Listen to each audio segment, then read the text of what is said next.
The first sign came on a quiet Sunday morning, the kind that usually felt safe. Emily Harper stood at the kitchen window, watching pale sunlight touch the wet grass of their Oregon backyard. Daniel was already awake, sitting at the table with his coffee, his shoulders tense, his eyes locked on his phone. He did not look up when she spoke his name. He did not smile. Emily felt a strange emptiness settle in her chest, sharp and sudden. Like stepping into cold water without warning, their marriage had never been loud. It had been gentle, careful, built on promises spoken softly. Emily had believed that love did not need drama to be real. Daniel had seemed grateful for her calm presence after losing his first wife. He told her she brought peace back into his home. For a long time, she believed him. Ryan, Daniel's son, was 15 when Emily married his father. He was tall for his age, with his mother's serious eyes and Daniel's quiet nature. Emily knew she could never replace his mother, and she never tried. She only wanted to be someone safe, someone steady. At first, Ryan allowed that. He thanked her for meals. He nodded when she spoke. Sometimes he even smiled. But peace can fade without making a sound. Over the months, small moments began to feel heavy. Daniel stopped asking Emily about her day. He answered questions with short replies, his voice flat. When she laughed, he seemed distracted. When she reached for his hand, he pulled away as if lost in thought. Emily told herself it was stress, work, parenting, grief that never fully leaves. She made excuses because love felt easier than doubt. Ryan changed too. He stayed longer in his room. He stopped joining Emily for evening talks. When she asked about school, he shrugged. When she reminded him about chores, his jaw tightened. Once, she caught him staring at her with an expression she couldn't read, part anger, part fear. When she asked if something was wrong, he walked away without a word. Emily began to feel watched in her own home, measured by rules she did not know. She felt like every step she took could be wrong, yet no one explained why. One night, Daniel came home late again. The clock read 11:47 p.m. Emily had waited on the couch, the house dark except for the lamp beside her. When the door opened, Daniel froze, surprised to see her awake. He apologized quickly, too quickly, and went straight to the bedroom. He did not explain. He did not ask her to come with him. Emily sat alone, listening to the hum of the refrigerator, feeling something inside her slowly pull apart. The next morning, she overheard Ryan on the phone before school. His voice was low but tense. "I know," he said. "I'm trying." When he noticed Emily in the hallway, he stopped talking and ended the call. His face went blank. He walked past her like she wasn't there. That moment stayed with her all day. Emily tried harder after that. She cooked Daniel's favorite meals. She asked Ryan about his mother, carefully, respectfully. She told him stories Daniel once shared, hoping it would help them feel like a family instead of strangers sharing walls. But each attempt felt like reaching for someone already stepping away. The house felt colder. Even in summer, one evening, Emily came home early from work with a headache. As she set her bag down, she heard voices from the living room. Daniel and Ryan were talking, their words hushed but intense. Emily paused, not meaning to listen, but her name drifted through the air like a warning. "She doesn't understand," Ryan said. "She doesn't need to know everything," Daniel replied. Emily's breath caught. She stood frozen, her heart pounding so loudly she feared they might hear it. Silence followed, thick and heavy. Then Ryan spoke again, his voice tight. "You promised." Emily stepped back quietly, her hands shaking. She went to the bathroom and locked the door, sitting on the edge of the tub as tears filled her eyes. She didn't know what promise they were talking about. She only knew it had something to do with her hand. She wasn't meant to be part of it. That night, Daniel slept facing the wall again. Days passed, and the distance grew sharper. Ryan started correcting Emily in front of Daniel. Small things. At first, the way she folded laundry, way she cooked pasta. Daniel said nothing.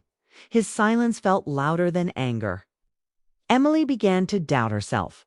She replayed conversations in her mind, searching for mistakes. She started waking early, unable to sleep. She watched Daniel dress for work without speaking. She listened to Ryan leave for school without saying goodbye. The house that once felt like a new beginning now felt like a place that was slowly pushing her out. Emily found herself remembering why she married Daniel in the first place. He had been kind, broken, but gentle. He once told her he admired her strength, her ability to love without fear. Standing alone in the kitchen, she wondered when that version of him had disappeared or if she had only imagined him. One afternoon, Ryan came home upset.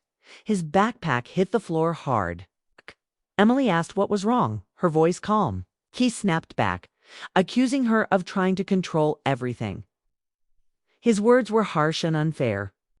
Emily stood there, stunned, watching a boy she cared about turn into someone she barely recognized. Daniel came home later that evening. Ryan spoke first, his version of events quick and emotional. Emily tried to explain, but Daniel raised his hand, stopping her. "Not tonight," he said. His eyes avoided hers. That was the moment Emily understood something important. Daniel had already chosen who to believe. She spent that night sitting by the window, watching rain streak down the glass. She realized she had been trying to earn a place that was already being taken from her. Love, she learned, can exist alongside doubt. But it cannot survive without trust. In the quiet of that room, Emily felt the truth pressing close. Something was being decided without her. Something dark and hidden was shaping her life from the shadows. And though she didn't yet know what it was, she knew one thing clearly. The cracks in her marriage were no longer quiet. They were waiting to break. Emily did not expect the truth to hit her so suddenly. Yet it arrived like a storm she had been warned about but refused to see. It began with a drawer. She had gone to Daniel's study to find a pen when her hand brushed against a thin envelope, tucked beneath stacks of papers. The envelope was unmarked but heavy, the papers slightly stiff under her fingers. Curiosity gnawed at her, but a small voice whispered that she shouldn't. Still, she opened it. Inside was a letter, folded carefully. The handwriting was formal, neat, and addressed to Daniel. Her eyes skimmed the words, and her heart sank. It mentioned property, money, family expectations, and most of all, her. Emily read and reread the lines, disbelief mixing with a growing pain she could barely name. The letter revealed what she had feared in silence. Daniel's family never fully accepted her. They considered her temporary, someone who would eventually be removed from Daniel's life. Worse, it hinted that Ryan was already involved, that the boy had been instructed, knowingly or not, to feed small stories to his father to make Emily seem unsuitable. The realization cut Emily deeper than she had anticipated. She had suspected tension, distance, coldness, but this was betrayal in its quietest form. Not loud, not dramatic, but precise and careful. Ryan's avoidance, his anger, his sharp words, all pieces of a plan she had unknowingly been trapped. Inside that evening, Emily tried to remain calm. She watched Daniel in the living room, unaware that she had read the letter. He moved as though nothing had changed, scrolling on his phone, sipping his wine. Emily's hands shook as she poured. Her self-tea, her mind racing. Every memory, every small argument, every cold glance now seemed like evidence. She realized Ryan's fear of losing his father's attention had become a weapon against her. He wasn't cruel in a typical sense. He was scared. He had been manipulated by love and grief, forced into a role he did not fully understand. Fear does not excuse betrayal, and Emily felt the weight of it in her chest like a stone. The confrontation came faster than she had imagined. That night, Daniel returned home later than usual. Emily had prepared herself, not with anger, but with clarity. She waited for him in the kitchen, the letter folded neatly beside her. Daniel entered and immediately noticed her expression. "Emily." "What?" he began, but she cut him off. "I know," she said, her voice steady despite the trembling inside. "I know about the letters. I know about Ryan. I know what has been happening behind my back." Daniel froze. His eyes widened, and for the first time in months, he looked like the man she had married, vulnerable, caught in a moment he could not control. He stammered, trying to explain, trying to reach for her hand, but she stepped back. She wanted to hear him, but her heart had learned to protect itself. He admitted it slowly, reluctantly. He had believed his son. He had trusted the stories Ryan told, the complaints, the accusations. He had thought Emily could handle criticism, that she would adjust to family expectations. But he could not see how those tiny lies, combined with fear and manipulation, had become a force that destroyed trust. Emily listened quietly, each word like a hammer strike. She felt anger, sadness, and grief swirl inside her. The man she loved, the life she had worked to build, had been dismantled not with malice, but with belief in a child's fear. And that betrayal, subtle yet complete, had broken the fragile foundation of her marriage. She did not scream. She did not throw things. She packed her things with a calmness that startled her. Each item she placed in her bag felt like reclaiming a piece of herself she had lost. As she zipped the last bag, Daniel followed her silently, trying to speak, to explain, to beg. Emily shook her head. Words were no longer enough. The trust that once tethered them was gone, shredded by secrecy and fear. When she opened the front door, she paused and looked back at the house. It was the place where she had imagined happiness, a place she had hoped would hold love for years. Now it felt like a cage, a place that had trapped her in a story not her own. Ryan watched from the top of the stairs, guilt and fear in his eyes. Emily didn't look at him. She didn't need to. She knew he had acted out of love for his father. But love twisted by fear often hurts the most. Outside, the evening air was cool against her skin, sharp and cleansing. Emily felt the sadness, but she also felt something she hadn't in a long time: freedom. She realized that staying would only prolong the pain, allow lies and fear to dictate her life. Walking down the sidewalk, she took deep breaths, letting the air fill her lungs. The past was heavy, but the future was still hers. She thought about what had happened. Ryan's betrayal, Daniel's silence. The letters, everything formed a pattern of choices that had nothing to do with her worth. She had loved and been betrayed, but she had survived. She had learned the quiet truth that not all families are meant to blend, not all love can endure deception. And sometimes walking away is the bravest act of love for yourself. Emily did not know what awaited her next. She did not know where she would go or whom she would trust again. But she felt ready to face it. The betrayal had taken much, but it had not taken her strength. It had not taken her ability to feel, to hope, to imagine love that was honest. That night, she found a small motel by the river. She unpacked her bag and sat by the window, listening to the water rush. The city lights reflected on the river, small and scattered, like pieces of hope waiting to be gathered.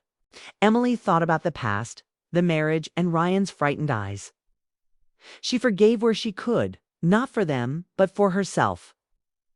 Forgiveness did not mean returning, not meant letting go. Sleep came slowly. Her mind ran over the day, the words, the revelations. She dreamed not of Daniel or Ryan, but of open roads, of mornings where no one's fear or expectations dictated her choices. She dreamed of mornings filled with her own decisions, her own strength. In the coming days, Emily began rebuilding.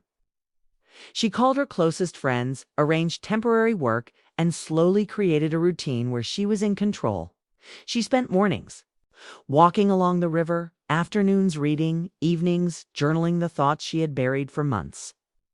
The betrayal still burned, but each step forward cooled the edges. She began to see that life after betrayal could be richer, fuller, more honest than life within a house of fear and secrecy. Emily thought about Ryan often. She wondered if he would understand someday, if he would see how fear had made him hurt the person who had only tried to love him. She hoped he would grow into someone who could act from love, not fear. But she knew she could not wait for that. Lesson: her life had to move forward. Weeks later, Emily found herself laughing again. A neighbor invited her to a small book club. She agreed hesitantly at first, but the warmth of strangers who became friends reminded her that love existed. Outside her failed marriage, she began noticing small things of flower blooming near the sidewalk. The way sunlight touched her hair, the quiet joy of reading uninterrupted. These moments, simple and fleeting, reminded her that she was alive, whole, and capable of finding happiness again. Emily never regretted leaving. The betrayal had shown her a dark truth about her marriage, a truth she could no longer ignore. Daniel had loved, but he had been blind.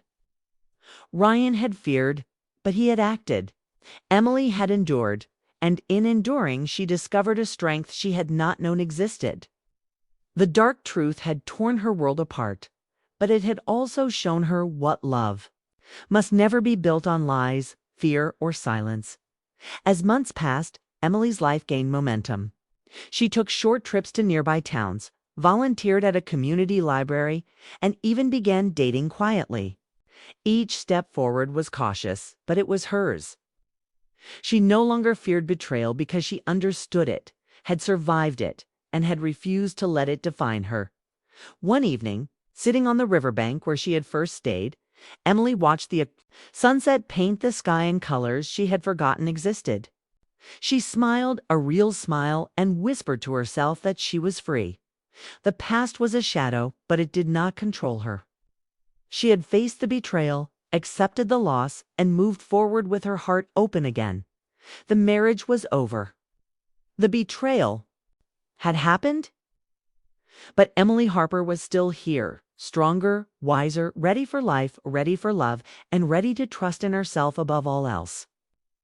The dark truth had ended one chapter, but it had also begun another, and Emily was determined to live it fully,